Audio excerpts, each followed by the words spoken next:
Le monde entier célèbre ce samedi 1er mai 2021 la Journée internationale des travailleurs, instaurée en 1941 en mémoire du massacre de Jaime Cusquier.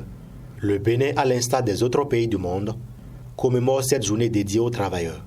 Plusieurs activités étaient organisées par les travailleurs, réunis au sein d'une seule centrale syndicale, dont une marche qui échoue au palais de la Marina, où le président de la République, accompagné de son ministre de la fonction publique, reçoit le cahier de doléances des mains du secrétaire général de l'unique centrale syndicale d'alors. Ce n'était pas chômé en ce temps-là. Ce jour-là, ils se rassemblent, quelques responsables des syndicats, ils vont au niveau du gouvernement voir le président lui déposer le cahier de doléances en compagnie toujours du ministre de la fonction publique du travail. Et en ce temps, ce n'est pas comme aujourd'hui, les revendications étaient très très précises.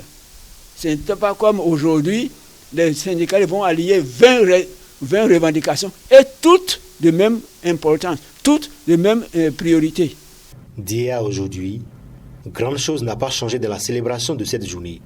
Néanmoins, il faut retenir que le 1er mai de chaque année est désormais déclaré journée chômée payée sur toute l'étendue du territoire national.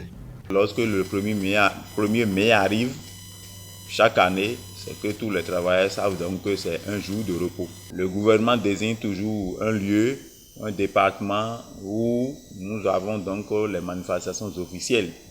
Et au cours de ces manifestations officielles, c'est le lieu où nos syndicalistes, les responsables syndicaux, donc déposent leur cahier de doléances au gouvernement. Ce qui est bon, ce qui n'est pas bien, donc le gouvernement essaye donc de voir avec les syndicalistes. Jacques Bagoudou, fonctionnaire d'État à la retraite, déplore les conditions de travail des travailleurs de nos jours et invite le régime en place à œuvrer pour satisfaire les doléances de ces derniers. L'unique occasion pour les travailleurs de présenter leurs doléances. Parce que tu entends toujours Chadaré, il dit le gouvernement n'a pas pu nous satisfaire entièrement. Bon, c'est qu'il y a beaucoup de choses.